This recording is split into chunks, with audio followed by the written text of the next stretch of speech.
Hey everyone, Derek here, Unpaved Pacific Northwest, out here in the Tillamook National Forest on the way to the Oregon coast.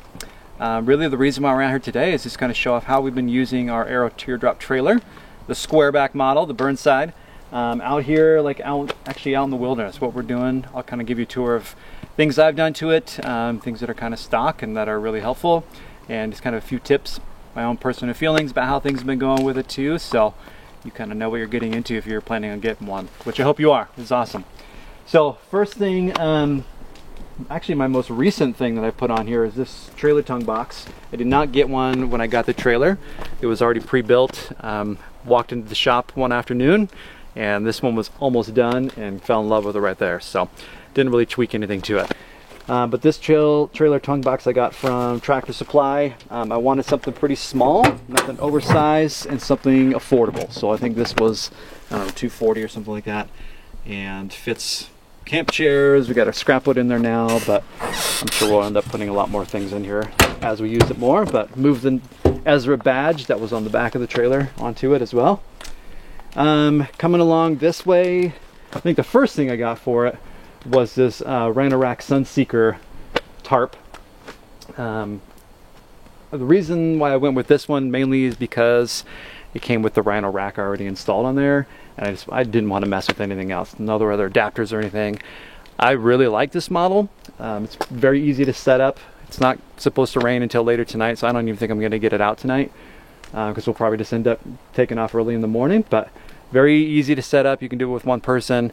Comes with everything. One thing I really like about it is that you can extend it so I can undo the bolts and then just push that thing back if I want to go back further, but I have it up about as far as it can go because I really want this door to be covered so that if it is raining or snowing that we've been a part of, or ice or whatever, it's not getting onto the door. So this does a pretty good job.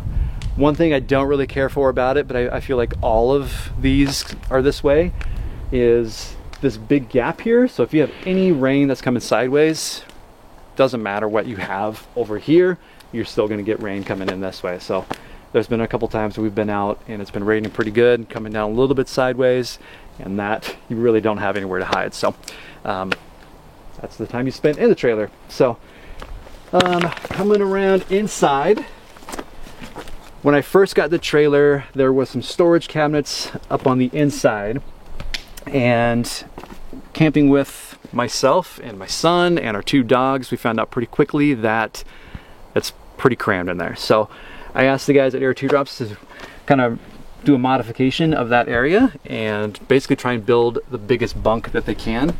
It's up right now. We're planning on folding it down later. We have one of our dogs with us today, but one of the nice things about having that bunk there is that also doubles really nicely as a kind of like a screen for if you want to, you know, bring a movie, or in our case we hooked up a little projector.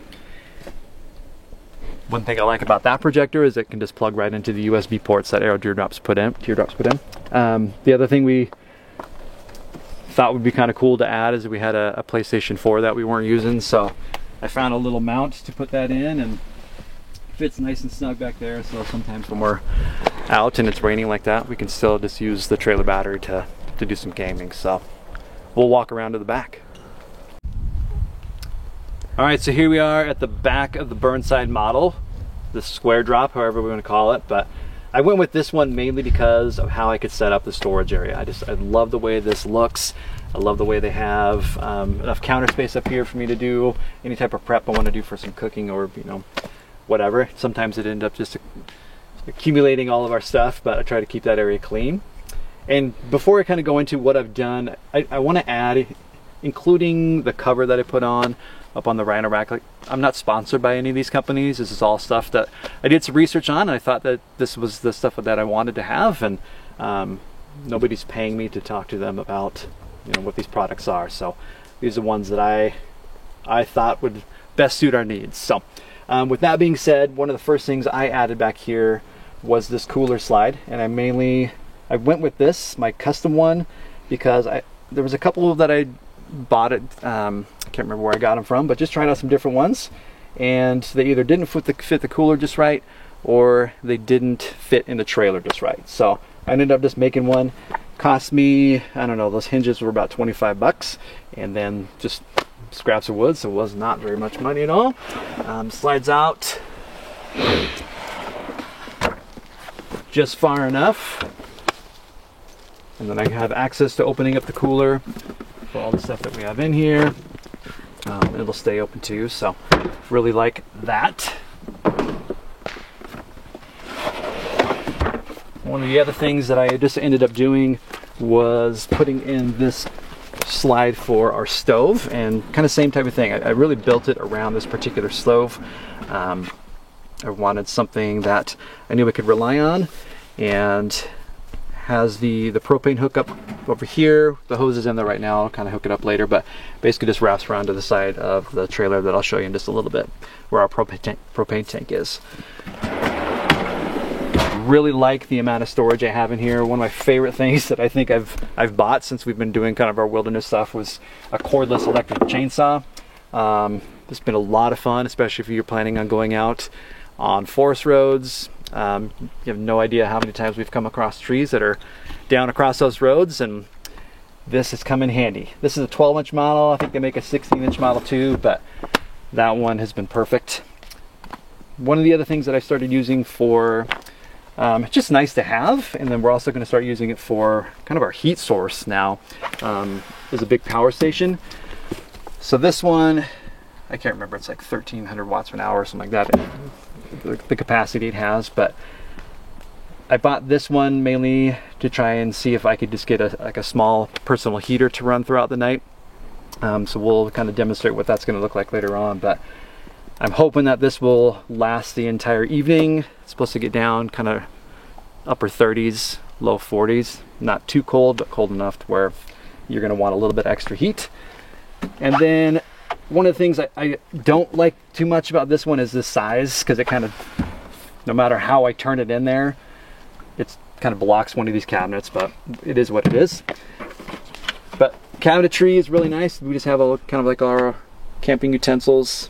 Bit of a mess right now, but it's nice just to be able to organize that however you want to. And then this one, it's got a bunch of bins and just kind of miscellaneous stuff. So we have like all of our first aid bins and hand warmers, cloths, cords, charger things. So a lot of great stuff in here for great space, I'd say, for storage.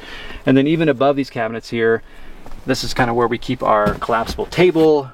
Got toiletry things up there too, so really great amount of space back here. One of the things I really appreciate how this setup is right now is that when it starts raining overnight tonight, I don't have to worry about putting anything away. We just can load up in the car and get out of here. So really appreciate this model, what they did with it. And then the last thing that we've added to this model is just a propane tank holder on the side that I ended up doing myself. I wanted to be able to fit a 20-pound one as opposed to some of the smaller 11 pounds, 5-pound ones. I can't remember what size they are, but to get a tank holder that was like a pre-manufactured one, some of the places will sell them upwards over 200 bucks. I ended up just getting some different hooks and things from Home Depot. That thing is not going anywhere with this ratchet strap. We just drove about an hour and a half. That thing was just fine. So looking forward to hooking that up in just a little bit as we're doing some cooking on the stove that's just inside of here.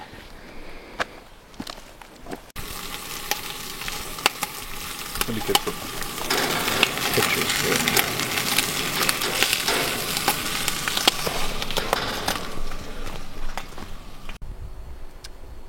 All right, let's go take a look at the bunk. So I got it folded down and kind of show you how we're gonna do our heater setup for this evening. And then hopefully that power station that I told you about earlier is gonna last all night. So go ahead and come around this way. So basically when I asked them to build this, I said I wanted to try and, as far as they could get it to this door, and they did not disappoint. So I mean, this almost, I think there's almost 30 or 3 feet. I can't remember the exact inches, but we have a 10-year-old that can fit up here. Both dogs, about medium-sized dogs, can get up here, and I'll get one of our dogs up here in a minute so you can actually see. But for our heat source, what I ended up doing is I just drilled a hole kind of up here in the top corner. I have a cord running to the power station that's connected to this thermostat here. and then that little Honeywell personal heater thing is up there. So right now in the cabin here, we're looking at, it's almost 56 degrees in here. So what I'll probably end up doing, I might set this for, I don't know, somewhere around maybe 60 degrees tonight, maybe a little bit less, and see if I can get that power station to last all night. Once it hits 60 degrees, it'll turn that off, and then every time it gets down below that, I'll just keep kicking that back on over the evening just to keep us warm. So this shelf I added myself.